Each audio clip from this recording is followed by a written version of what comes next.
the things we talk about with conflict is that really we so quickly blame the other person. Well, it's because it's your fault. It's pretty much your fault, and you know it. Let me tell you why it's your fault.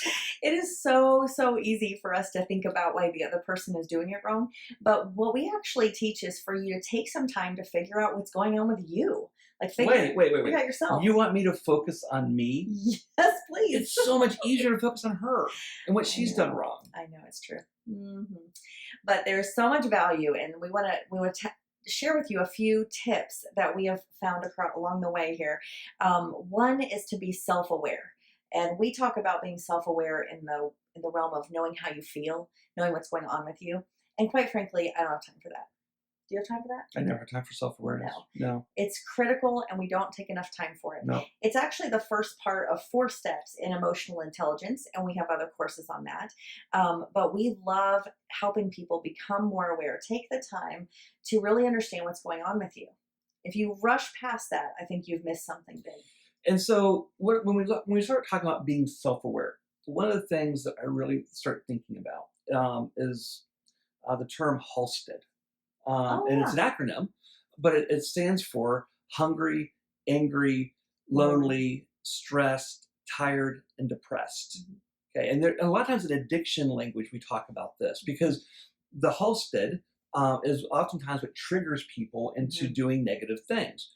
But we find the same is true in relationships. That in fact we've always joked, when Scott gets hungry, you really gets pretty cranky. I get angry. I get angry. Betty White's got nothing on you. I love that. Not Betty White specifically, but the actress. Betty White, the actress, she was in Snickers commercial. Love that commercial. Yes, it is such a good because that's how people do get, and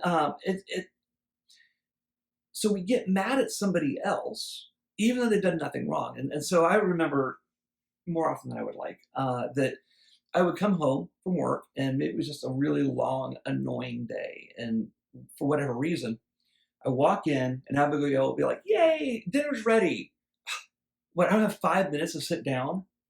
Just let me take a break, right? I'm like, okay, you can do that. I wasn't trying to say you couldn't. Or come home after a long day. Hey, you know what? Why don't you take a few minutes? Dinner's gonna be ready in about a half an hour. You knew I was coming home, right? It doesn't matter what she says because it's not about her. It's about me. It's what's going on with me that I'm angry, or maybe I'm overly hungry or stressed, maybe have road rage, whatever it might be. But we end up trying to take things out on the other person.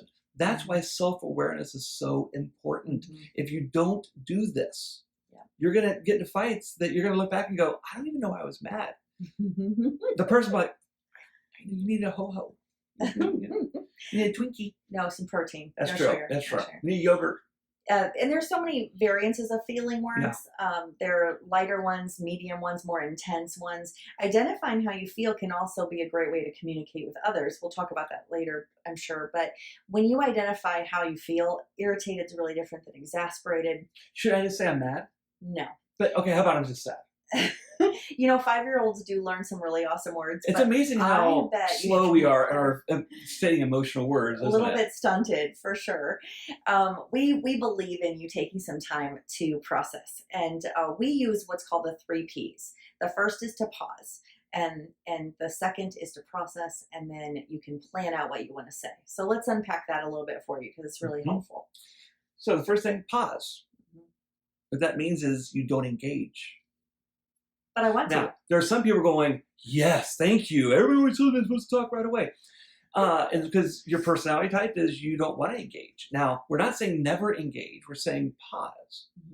Take a moment. Take a deep breath. If God's in your life, pray. But really just step back for a moment and say, okay, I need to, whew. And then you start to process. It's really beautiful. That's when you can talk to God and kind of figure what's going on and try to wrestle with what's at play here. What was going on with me when I was coming home or on my way, or when dinner didn't come together fast enough, or whatever it may be. Because sometimes there's something underlying. It's like, I feel like my opinion doesn't matter, or I don't feel heard, or I'm frustrated that this thing that should have been taken care of by now still isn't. And sometimes it's not quite as connected as we think. I mean, Mhm. it's not what you think it's going to be, is what I'm trying Sure. to say. You can dig a little bit deeper to kind of process what's really going on. Now, sometimes you don't actually have to engage anybody after that because you realize there's something that you can deal with. But sometimes you need to plan out what you're going Well, to say and to someone else. before that, I want to go back to something you were saying Mhm. a few minutes ago about feelings, Mhm. and this is where you really, really, really process your feelings. And there's the chart in emotional intelligence is so good. You Mhm. referenced it earlier, Mhm. but not, as Abigail said, not all feelings are the same. Irritated and exasperated are very different. But identify what you're feeling. Are you feeling a high level, a medium level, a low level? And oftentimes we think we're angry, Mhm. but we're not. Oh, it's probably hurt, or you feel Yeah, rejected, or even yeah, feeling anxious. yeah, anxious. And I remember with our kids when one would scare the other, or if you get scared, what's your first response? Oftentimes is to want to hit the person. Yeah. Like you're angry, but you're not angry. You're scared. Mhm. But anger is very much a root emotion for most people. Mhm. But if you don't process through it, you're going to say, "Well, I'm angry," but no, I'm not. Mhm. I'm actually feeling this. And in that processing, it allows for the emotions to cool down, Mhm. right? And so you don't want to engage that person when you're in the emotion Right. because you're not going to try to solve anything if you're in a negative emotion. Mhm. It's much better to take that time, pull back from the emotion, as Abigail said, identify, process what's going on, and then you can make the plan. Mhm. And the plan is, what do you need to say if you need to say something? Yeah. And that plan is so key. And sometimes we need to be preventative. Like, we're not actually in this situation yet. Maybe you're planning a family gathering or a family trip, some sort of vacation or holiday get together. And those types of things really could benefit from a little preventative three P's. For Hmm. you really pray and pause and think, what do I feel about this thing that's coming up? Because it could just be excitement and that's awesome. But if there are other negative feelings that are tied to an upcoming event, it's really good to take stock and figure out what's going on, which could be as easily as taking 30 minutes to journal and to pray and kind of jot down some of the things that are going through you. Instead, I think what we do is I've got this stuff that I'm feeling about this thing that we're going to be at. Maybe it's a wedding or Christmas or whatever. Family vacation. Family vacation. I've got this Yeah. thing coming up and I know I'm supposed to be excited, but I've got all this other stuff going on. And what happens then is I've got this stuff going on and we're trying to plan. And Scott mentioned something really innocent like 6 o'clock or only one bag or whatever. And I just snap because Hmm. I've got all this tumultuous stuff, especially for me because I'm more of an internal processor. I've got all these things going on. My first thing is to like latch into you or That's blame right. it on you. And actually, it's just all this stuff going on with me.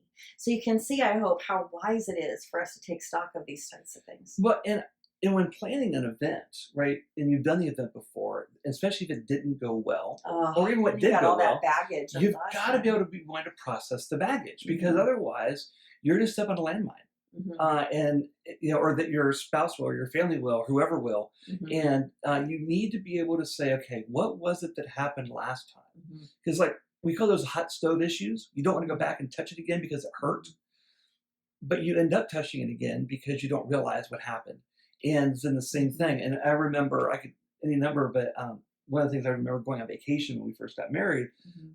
I get emotional at times. I would get frustrated, and that was a trigger for Abigail. Growing up, there were times that family vacation didn't always go smoothly, and then there's vice versa with me. And Christmas trees are one of the things that we have had so many wonderful Oh my conversations about.